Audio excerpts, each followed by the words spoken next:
अर्जी के पीछे सिर्फ एक जज का विरोध नहीं था, बल्कि एक बहुत बड़ी कानूनी बिसात बिछाई गई थी। What I am saying is, मैं ये कह रही हूँ कि अगर मैं बिना इस एप्लीकेशन को सुने मैं अपनी ड्यूटी सरेंडर कर देती और मैं अपने आप को रिक्यूज कर लेती तो शायद ये रास्ता मेरे लिए बहुत आसान होता।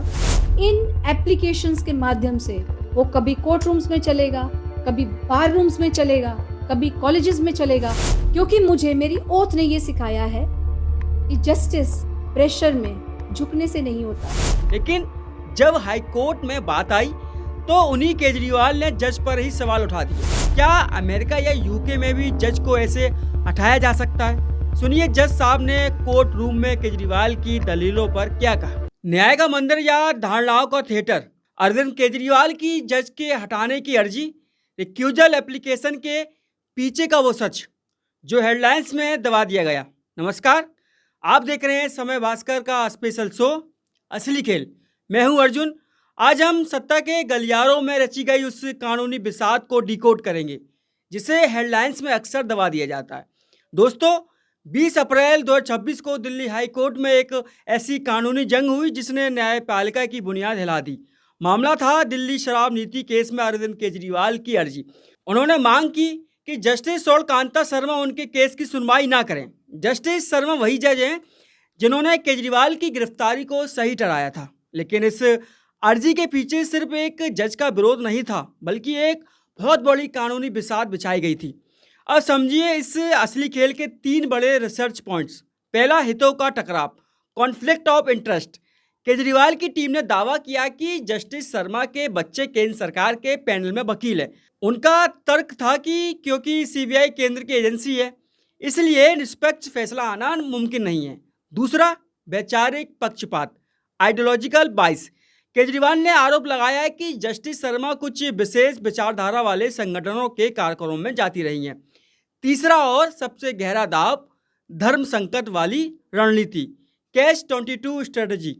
कोर्ट ने इसे खुद कैच 22 स्थिति कहा, यानी अगर जज साहब हट जाते तो केजरीवाल कहते देखो मेरा शक सही था, और अगर जज नहीं हटते तो फैसला खिलाफ आने पर वो कह सकते थे जज तो पहले से ही हमारे खिलाफ थे। यहाँ एक बहुत बड़ा मोड़ है जिसे आपको समझना चाहिए। जिस शराब नीति केस में केजरीवाल महीनों जेल में रहे, उसी केस में निचली अदालत लोअर कोर्ट ने एक चौंकाने वाला फैसला सुनाया था।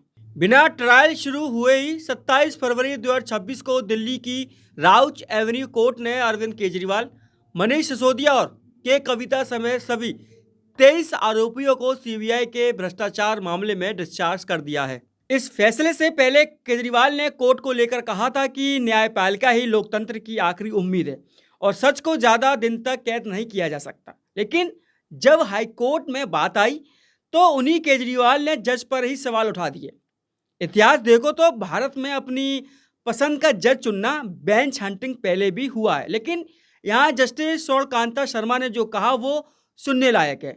सुनिए जज साहब ने कोर्ट रूम में केजरीवाल की दलीलों पर क्या कहा। What I am saying is, मैं ये कह रही हूँ कि अगर मैं बिना इस एप्लीकेशन को सुने मैं अपनी ड्यूटी सरेंडर कर देती और मैं अपने आप को रिक्यूज कर लेती तो शायद ये रास्ता मेरे लिए बहुत आसान होता, क्योंकि ना कोई मुझे कुछ कहता और ना मेरी फैमिली को कुछ कहता और ना कोई नैरेटिव चलाता। लेकिन ये इस इंस्टीट्यूशन के फायदे में नहीं है, ये इंस्टीट्यूशन के हक में नहीं है कि मैं बिना उस बात को एडजुडिकेट किए मैं अपनी ड्यूटी को सरेंडर कर दूं, क्योंकि मैंने अपनी ड्यूटी सरेंडर करना सीखा ही नहीं है। मेरा रिक्यूजल, अगर मैं रिक्यूजल करती हूँ तो उसके क्या रेपरकशंस होंगे, उनको भी मैं अपने माइंड में लेके चलती हूँ कि शायद सोसाइटी में लोग ये सोचने लगेंगे कि किसी भी जज को, किसी भी कोर्ट को प्रेशराइज किया जा सकता है और उसको बदला जा सकता है। तो जब मैं ये डिसीजन करूँगी तो मैं इस बात को भी ध्यान में रखूँगी कि मेरा डिसीजन जब जनता के पास पहुँचेगा तो उसका क्या प्रभाव पड़ेगा। जस्टिस शर्मा ने अपने फैसले में साफ कहा है कि कोर्ट रूम को धारणाओं का थिएटर नहीं बनने दिया जा सकता। उन्होंने 1957 के मानक लाल बनाम डॉक्टर प्रेमचंद केस का हवाला देते हुए कहा है कि पक्षपात का ठोस सबूत चाहिए, सिर्फ शक से नहीं। जज साहब ने यहाँ तक कहा कि एक झूठ को 1000 बार बोलने से वो सच नहीं हो जाता।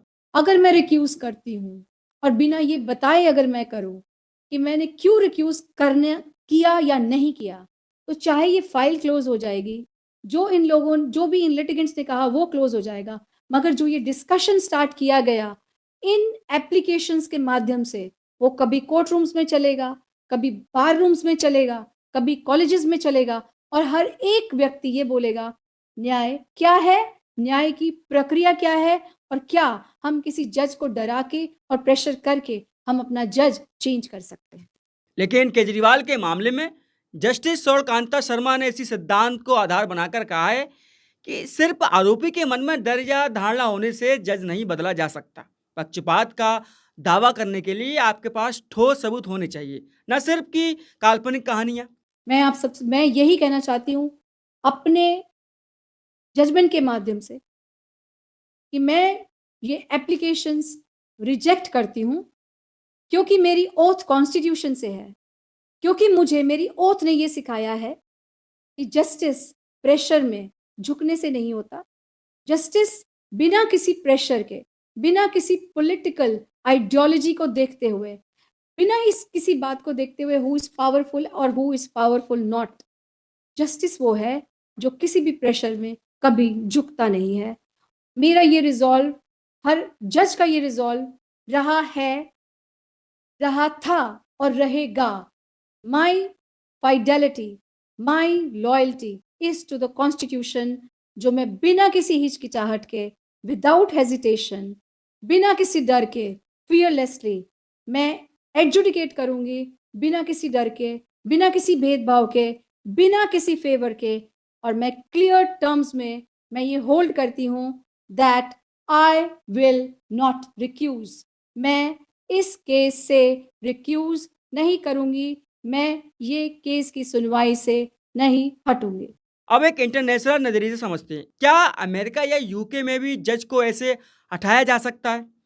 अमेरिका में वहाँ रिक्यूजल के नियम बहुत सख्त हैं। अगर जज का किसी पार्टी के साथ सीधा आर्थिक संबंध हो तभी उसे हटाया जाता है। सिर्फ विचारधारा या परिवार के काम के आधार पर जज को हटाना वहाँ लगभग नामुमकिन है। यूके में वहाँ गफ टेस्ट का इस्तेमाल होता है।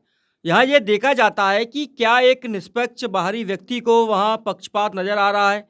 गफ टेस्ट क्या होता है इसको भी समझते हैं। ये एक ऐसी कानूनी प्रक्रिया है जिससे यह तय किया जाता है कि क्या किसी जज को किसी केस से हट जाना चाहिए। इसे आसान भाषा में एक उदाहरण से समझिए। मान लीजिए क्रिकेट का मैच चल रहा है और एम्पायर खेल रही किसी एक टीम के खिलाड़ी का सगा भाई है। अब भले ही एम्पायर ईमानदारी से फैसला दे, लेकिन देखने वालों के मन में हमेशा ये शक रहेगा कि दाल में कुछ तो काला है। ब्रिटिश कानून का ये गप टेस्ट यही कहता है कि न्याय सिर्फ होना नहीं चाहिए बल्कि न्याय होता हुआ दिखना भी चाहिए। कानून की नज़र में ये जरूरी नहीं है कि पक्षपात हुआ ही हो, जरूरी यह है कि क्या एक आम आदमी को वहां पक्षपात होने का असली खतरा, रियल डेंजर महसूस हो रहा है, या भारत की तरह वहां भी सिर्फ आशंका के आधार पर जज नहीं बदले जाते। लेकिन दोस्तों, केजरीवाल अकेले नहीं हैं। अगर हम पिछले कुछ सालों के प्रमुख कानूनी मामलों पर नजर डालें तो एक पैटर्न नजर आता है। टीएमसी नेता अभिषेक बनर्जी ने भी शिक्षक भर्ती घोटाले में जज बदलने की मांग की थी, जिसे कोर्ट ने खारिज कर दिया और उन पर जुर्माना भी लगा। कर्नाटक के मुख्यमंत्री सिद्धरमैया ने मुंडा घोटाले में जांच के खिलाफ अर्जी दी, जिसे हाईकोर्ट ने सिरे से नकार दिया। यहाँ तक कि नवाब मलिक के मामले में भी बॉम्बे हाईकोर्ट ने उनकी अर्जियां खारिज की थी और उन्हें लंबे समय बाद सिर्फ स्वास्थ्य के आधार पर जमानत मिली। इन सभी मामलों में एक बात तो कॉमन है, अदालतों ने साफ कर दिया है कि रसूखदार लोग अपनी पसंद की बेंच नहीं चुन सकते। निष्कर्ष बहुत सीधा है, कानून तथ्यों पर चलता है, नैरेटिव पर नहीं। केजरीवाल की ये चाल फिलहाल उल्टी पड़ती दिख रही है क्योंकि कोर्ट ने इसे न्यायपालिका को ही कटघरे में खड़ा करना बताया है। क्या आपको लगता है कि जजों के परिवार के काम करने से उनके फैसले पर असर पड़ता है? अपनी राय कमेंट्स में जरूर दें। अगर जानकारी सटीक लगी हो तो वीडियो को लाइक करें, चैनल को सब्सक्राइब करें और समय भास्कर को देखते रहें। धन्यवाद। मिलते हैं नेक्स्ट वीडियो में।